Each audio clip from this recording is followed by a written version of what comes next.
Hello everyone, and welcome to recap of the third round from the Dortmund tournament. A tournament that doesn't stop to provide action. I mean, wow.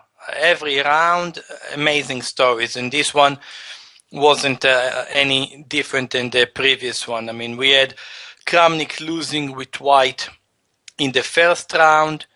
We had Wesley So getting crushed against Nisipeanu. Then we had Naiditsch that beat Kramnik in the first round, losing, well, I would say, well, was winning pretty much against Nisipeanu, allowing Nisipeanu to take a lead with 2 out of 2.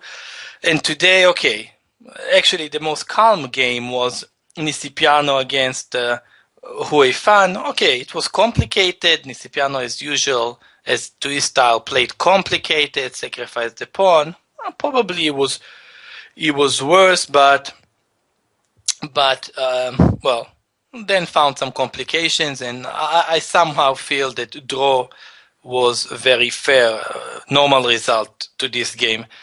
Okay, then we had Wesley So, as I mentioned, first he got crushed by Nisipeanu, then beat Caruana with the black pieces. Caruana not really playing that amazingly lately, and okay, just Wesley So won with black fair and square against him.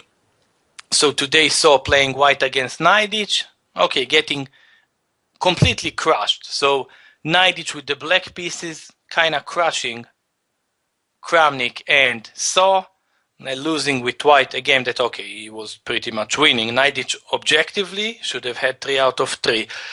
Then what we had, Caruana winning, playing against the lowest rated player in the tournament, sharing lowest rated player together with Nisipeanu, 26-54, Meier from Germany. You can think, oh wow, a player that was number 2 in the world, almost 2,800 these days, just crushed him. No, he was completely lost pretty much the entire game.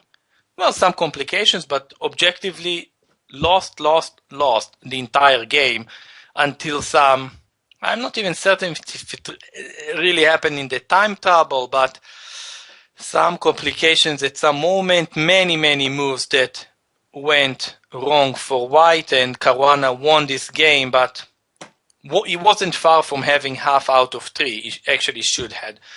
And then the last game, Kramnik, okay, played very interesting with white. Some sideline, I would say, came with some ideas, got very nice position against Nepomniachtchi. Then the game drifted somehow closer to a draw, and in a very, very beautiful type of composition, he managed to win. We will actually see this one little bit.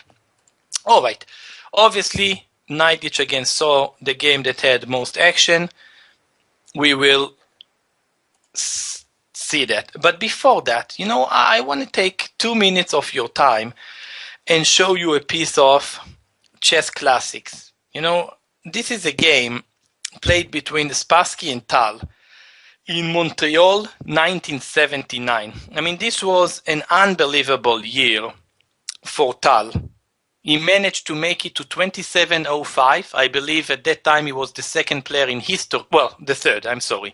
Fischer was the first one, then Karpov, and Tal to cross the 2700 mark. Well, you're probably joking at me for saying it was a big deal to cross 2700, but, well, yes, at that time and years after it, well, you had Kasparov, Karpov, Fischer, Tal, no joke, crossing there. The great Korchnoi made it to 26.95. Anyway, that was an amazing year for Tal, pretty much winning everything. I think he didn't lose almost 100 games, 90 games in a row.